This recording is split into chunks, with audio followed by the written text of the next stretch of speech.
O dabar esame užprogramuoti lyderiai.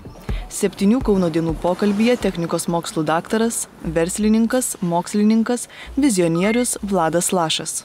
Ar tiesiog mokykloj domėjotės elektroniką? Prisimenu ir dabar prieš keletą metų net ištraukiau ir kitiem parodyti. Esu 5 metų gimtadienio proga iš tėvų gavęs knygą Į kitas planetas. Ir įdomu tai, kad tokią knygą, profesorius Vilniuje, mano bendramžis vadovaujantis lazerių technologijų kompanijai. Taip, sako, šita knyga mano irgi labai buvo mėgstama, aš ją prisimenu. Ir tie dalykai, ką vaikystėje pamatai, susidomi, turi didelę reikšmę ateičiai. Ar tiesa, jog labai norėdavo dalyvauti konferencijose, bet tuo gudžiu sovietmečius rašydavote laiškus į komisijas ir kol sulaukdavote atsakymo, jau konferencija būdavo, kartais ir pasibaigusios. Ir todėl jūs, tai bent skelbia šaltiniai, tai paskatino jūs įkurti skubių siuntų bendrovę. Tikrai taip, pirmą kelionę į Ameriką, pasaulio lietuvių mokslo ir kūrybos simpoziumą su pranešimu Čikagoje iš savo doktorantūros temos. Man įstrigo vienas kolegų klausiusių pranešimo pasakymas. Tikrai būtų įdomu ir verta ką nors padaryti kartu, bet kągi, su jumis nei mokslo, nei verslo negalima padaryti. Grįšit vėl į Lietuvą, už tos geležinės uždangos jokio ryšio nebebus.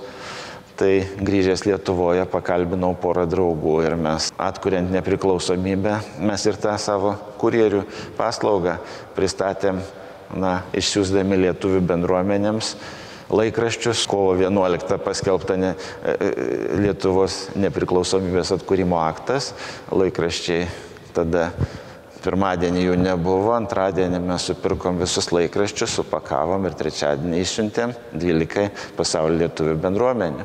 Ir tada galvojom, kad jiems gal bus įdomu tuos laikraščius gauti, bet pasaulis labai greitai keitėsi, atsirado internetas ir tiems dalykams nebereikėjo siuntų. 14 metų jūs cituoja Didžiosios Britanijos verslo vadovėliai.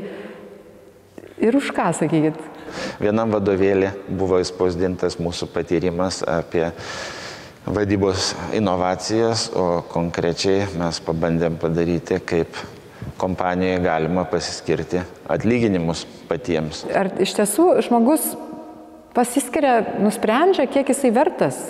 Kiekvienas žmogus dirbantis pas mus yra mums reikalingas, geriausias savo srities ir todėl mes norime, kad jis nedvėjotų, neabejotų, jis pats pasitikrintų, kas yra Lietuvoje ir mes galbūt ir negalėsime pasiūlyti to, ką jis išvažiavęs uždirbtų Norvegijoje ar Amerikoje, bet Lietuvoje mes norim ir mes manom, kad galime būti geriausia kompanija jam. Aš tik tai pasitikslinsiu, aš tikiu jumis pilnai, bet iš tiesų jūs esat kelių didžiulių kompanijų bendras savininkis, vadovas. Ir ar galima manyti, kad dirbantis juose žmonės savo pasiskiria atlyginimus? Virusas tokios idėjos šiek tiek pasklido ir Lietuvoje ir kalbinau ir vyriausybės narius, ir Seimo narius.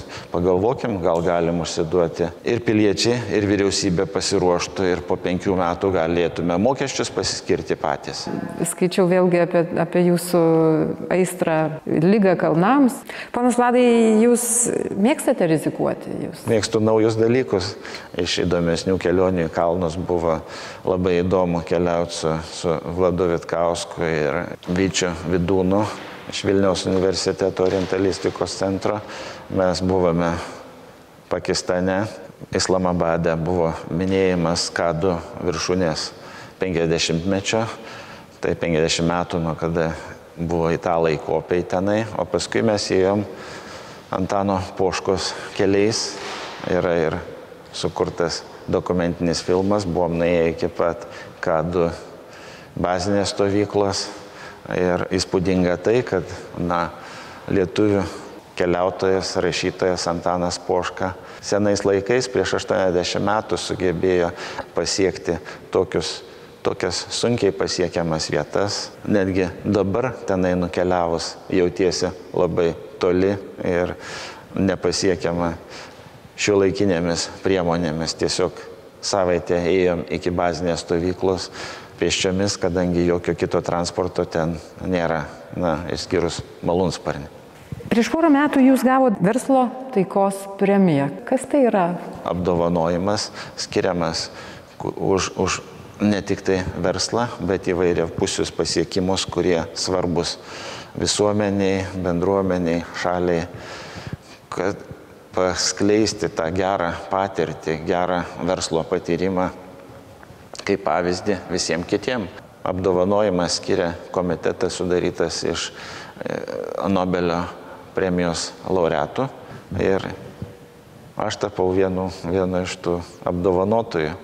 Jūs aktyviai dalyvaujate už šiltnamio efektą sukeliančių dujų mažinimą. Reiškia, kad jūs dar be visų savo darbų, jūs dar toks gamtosaugininkas, sakytume. Globalistas netgi, žiūrite į ateitį. Iš tikrųjų, jeigu mes nesaugosim žemės, galim ją taip pakeisti, kad ji taps visai netinkama gyventi žmogui. Ir su šiuolaikiniam technologijom, su šiuolaikinėmis žiniomis daugybė dalykų jau dabar galima daryti, saugant gamtą, taupant resursus ir kartu tą padaryti, kad tas verslas būtų ekonomiškai išsilaikantis, nereikalaujantis jokių subsidijų. Tai buvo mintis, kurios pagrindu kartu su kitais verslo žmonėmis, kartu su Richardu Bransonu įkūrėm Carbon War Room, kuri veikia kaip katalizatorius, kad sujungti verslo žmonės, jiems padėti jiems rasti finansavimą, prieigą prie naujausių technologijų, kad jie galėtų plėsti, kurti tuos ateities dalykus, kurie turėtų labiau plėstis ir pas mus. Ir aš dar labai noriu paklausti, jau apie mokslą, apie verslą pakalbėjom, apie jūsų šeimą. Ar iš tiesų, jog jūs be savo šeimos globojate dar 2 jaunuolius? Ir lygiagrečiai noriu paklausti, ką jūs galvojate apie mūsų vaikų namus? Irgi nemažas iššūkis ir kartu didelė dovana. Mes iki šiol jaučiamės jaunais tėvais, kartais daug baimių visuomeniai apie vaikų namus, apie tai, kad labai sudėtinga. Aš manau, kad tiesiog daryti, bandyti. Man džiugu, kad mūsų aplinkoje per tą keletą metų iš draugų irgi yra keletas apsisprendusių ir turinčių šeimoje naujus narius. Ačiū Jums už viltį ir už pokalbį.